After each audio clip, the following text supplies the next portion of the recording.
Geometry Unit 1, Lesson 7, Reflections. So in this lesson, we want to look at reflections, to draw them, specify the line of reflection, and also see how it's related to perpendicular lines. So in this particular picture, we're told that this triangle has been reflected across this line to give this image. And if we fold that, what does that mean? It means if we fold it across this line, that those pictures will match. So if we take this paper and fold here, A will match A prime, C will match C prime, and B will match B prime. In terms of other things, what can we see in terms of angles and lengths? Well, if we take these and connect them, so if we connect A with A prime, B with B prime, and C with C prime, we're going to look and see that there are always certain properties for reflection. First of all, what angle do those segments make with the line of reflection? Each one of those segments, if we measure them with a protractor, you'll see that if we line this up on the side, this lines up with the 90-degree line for each one of those. So each one of these has a 90-degree angle. So all of them are 90 degrees angles. Also, if we were to look at this segment and this one, we could either measure with a ruler like this and see this is about 16 millimeters and this is about 16 millimeters, or we could take our compass and see that this lines up here, and then if we move it here, this also lines up. And you could do the same for B and C.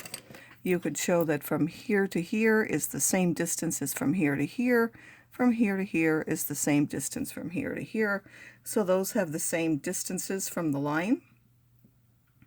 We also want to look at what happens to different points. Suppose instead of being here, we'd had a point, say, that was here. This is D. Where would it go if we were reflected? Well, since the distance on either side is the same, when that doesn't have any distance, it's going to go to the same point. So you end up with the same point.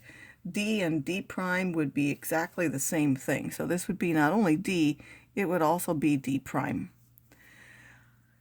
Now in this particular one, we had this below the line of reflection and this is above the line of reflection. Is that always the case? And that's no. That's only if it's completely on one side.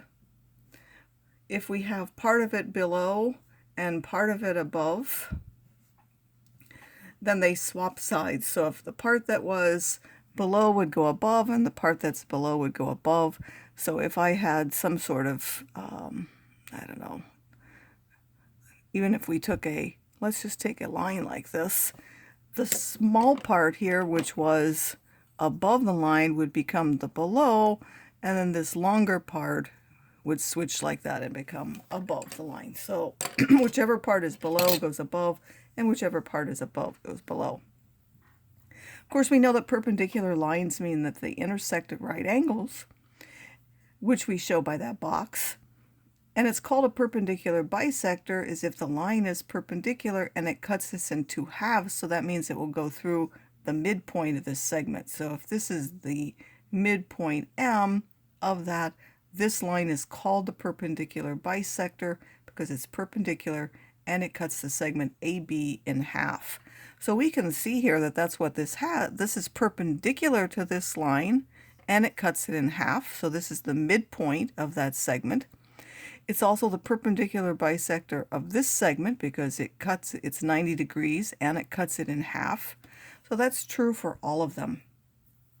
So in general, a reflection across a line L maps the point P to P prime so that this line is the perpendicular bisector of that segment. So let's look at an example. It says, draw the image of this quadrilateral after reflection across line M. Well, we know that D to its image D prime has to be on the perpendicular bisector of that segment, so this line has to be perpendicular to our segment. So I've already drawn this segment. How can I get that? I can use the triangle, or I could use my protractor. I'll show you either way. And I could go till here and then extend that segment down further here. Or I could line up my protractor, my protractor, whichever one especially if it's clear like this, you can line it up and you can match this with the 90° and then mark your line across. You might go longer than that. And then after you've drawn that line, you need to make sure that the distance on this side and the distance on this side are the same. So we could do that again with our compass, or we can use a ruler. We can extend this to the point D, and then we could swing that around this way. It has to be on the same line, and I've already marked mine there. This will now end up here. This is going to be our point D prime. We can do the same for A and B and C. I won't draw A again. I've already done that particular one. But if I want to find out where the image is, A prime, again, I need the same length. So it's this much on this side. I need it to be exactly the same on this side. I'm a little off there for mine. Sorry. It's supposed to would line up here exactly. I didn't measure quite exactly there. This will be A prime. And now let me do the ones for B and C. So again, we can use our triangle. We can start the first part here, and then we can extend it. You would generally go a little bit longer. And I'm just going to go ahead and do the one for B at the same time. It has to be perpendicular to that line, so it's going to be along there. And then it would extend past that. Or we could have done that with our protractor. And then I want this distance to be the same. Again, I marked those with the compass before, so now let's use the ruler. This is between the 4 and the 5, so you're more guessing there, and this is between the 4 and the 5. That will end up at this point, which is now C prime. And then for B, I'm going to go, this is about at the 1.2, and I'll know that it matches a point. Since it matched a point exactly there, it will also match one here from what I've drawn. So this is also 1.2, and I believe it takes us right here to this point. And then if we draw and connect those, here we went from A to B, so we want to go from A prime to B prime. And then we went from B to C, so we'll go from B prime to C prime. And then C went to D, so we'll go from C prime to D prime. And then we'll go back here to A prime to D prime. And that will be our reflection of this across that line. Now we can also sometimes find the equation of that, and we'll get to that in a moment. So we could find if this was a particular line with that is equation, but this is now the image of that.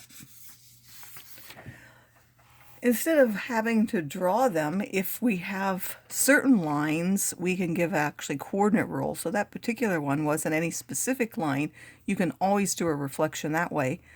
But if we have certain lines, then there are coordinate rules for them. So we have 4 that we're going to use. If we go across the x-axis, if you consider that, if you're going to go across the x-axis, if it was 3 above, it will now go 3 below. So what happens is the x-coordinate stays the same, but the y changes the sign. If we have the y and we go the other way across, this distance has to be the same. So if it was 4 to the left, it would go 4 to the right. We actually change the sign of the coordinate for the x, and the y stays the same. If you remember from Algebra 1, you might have done inverses. Inverses are reflections across this line. And what do? You switch AB becomes BA. You switch the order of the ordered pairs, and that's what you do here. In general, for a reflection across this line, you simply switch the x and y coordinates. And then if you go across y equals minus x, which is actually this line, which is shown here, then you not only switch the coordinates, but you also change the sign. So now this second example, we're asked to reflect the quadrilateral ABCD across one of our specific lines. So instead of having to get out our rulers and protractors and measure all those, we can simply use a coordinate rule. So first we have to find our coordinates. We have -6, 8. We have -2, 8. We have -1, 4, and then we have -9, 4 as our coordinates. We know that there's a coordinate rule that says when you're going across this particular line, you switch the ordered pairs and change their sign. So whatever was first will become second, whatever is second is first, and then they'll change the sign. So 8, which is second, will become first and become now a -8. The -6 will become a +6, and it will go second. For B, what will B prime be? So take a moment and write that down. And then we'll check. Yes, whatever was second, which is the 8, will become first as a -8. And then whatever was first will become second, only now it will change the sign and become a +2. The same happened here. The second one, 4, became a -4. The first one became the second one, only positive. And take a moment again and do the last one, and then we'll check. What does D become? So D goes to this 4 becomes -4. This -9 becomes 9, and then they switch the places. The X becomes the Y, and the Y becomes the X. So now we can graph those. We have A prime is -8, +6. So that's our A prime. Our B prime is -8, +2. This is B prime. C prime is -4, +1. That's our C prime. And D prime is -4, +9. That will go up here. That is our D prime. Again, we would want to connect those in the right order. So again, we're going from A to B. We're going from B to C, from C to D, and then back to A prime again. So this would be our reflection across that line. And if we wanted to make sure, how could we do that? We could now verify. In fact, it says show the segments. I'm going to try to do those in a different color. Here, let me see if red will show up. I'm going to go from A to A prime. This should now be perpendicular to the line, and each side should be the same length, so that looks about right. If we have from B to B prime, which is here, also that's perpendicular to our line, and each half is the same length. From D to D prime will also be the same. It should be perpendicular to our line. Each half should be the same. And just as well for C, we can check all of those and make sure that they actually meet the properties of a reflection, and they are. This is now the perpendicular bisector of those segments from the image or the pre-image points to the image points. Now in the last example, we have something where we're told the reflections. Well, suppose we want to know what line that was reflected across. Well, we know that whatever the line is, it has to be the perpendicular bisector of these segments. So there are actually several ways we could find it, but we want to find an equation. So first we'll draw them. Any one of those would involve drawing them. And then we could find the perpendicular bisector, and we've already said that the segment bisector is actually the perpendicular bisector. So you could go ahead and do that, but you might not know exactly where it crosses to be able to find the equation. You could also try folding your paper in half. That would be a little harder to do because you have to match L with L prime, K with K prime, and M with M prime, and then it would be folded across that line. Or we can use coordinates. So if we look at L, L is the point 1, 4, and L prime is the point 2, 3, and we could find the midpoint of that. So I'm just going to say that's the midpoint of L prime. And what is that? Well, we take what's in between 1 and 2, that's 1.5, or we could divide the 2, and then what's in between 3 and 4, well, that's 3.5, or we add the 2 and divide by 2. If we do the same for M and M prime and K prime, I'll give you a moment and you go ahead and do those. Make sure you first find the coordinates, and then you're going to use the midpoint rule to find those.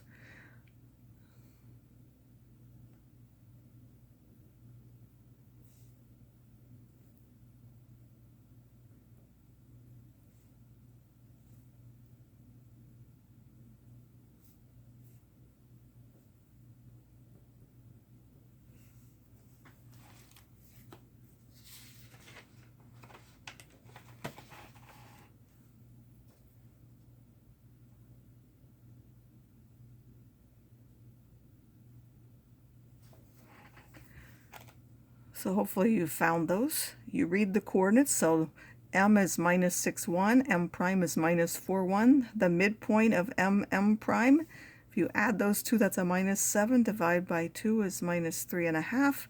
Add 1 and 4 is 5. Divide by 2 is 2.5. If you want the midpoint of k prime, you add minus 4 and 2, you get minus 2. Divided by 2 is minus 1, and 4 plus minus 2 is 2, divided by 2 is 1. Or you can tell that that's exactly in between those. So now we want to find those. We're going to go ahead and put those midpoints on our graph. We have 1.5, 3.5, which is right there. We have minus 3.5, 2.5, sorry, minus 3, minus 3.5, 2.5. I'm not even on this segment. So we have minus 1, 1. I'm going to go till there.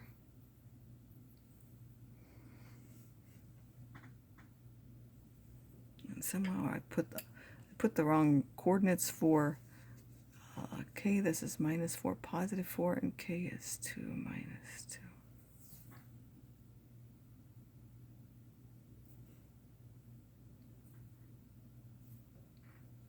Sorry, I've put m here wrong. This is a minus 4. I knew my thing wasn't adding up right because those weren't the right things. That gives you a minus 3, and then if you divide that, that will be a minus 1.5. So hopefully you did those better than I did. I got that point wrong. I just knew it wasn't lining up on my line. It has to be on this segment. So if we go to minus 3.5, that will go to minus 1.5. That will be there. And now this will be our line of reflection. It should go through all of those. Again, I'm using colored pencil. Mine's not going to line up exactly right, but that would be about right there. Now, how can I find the equation of that line?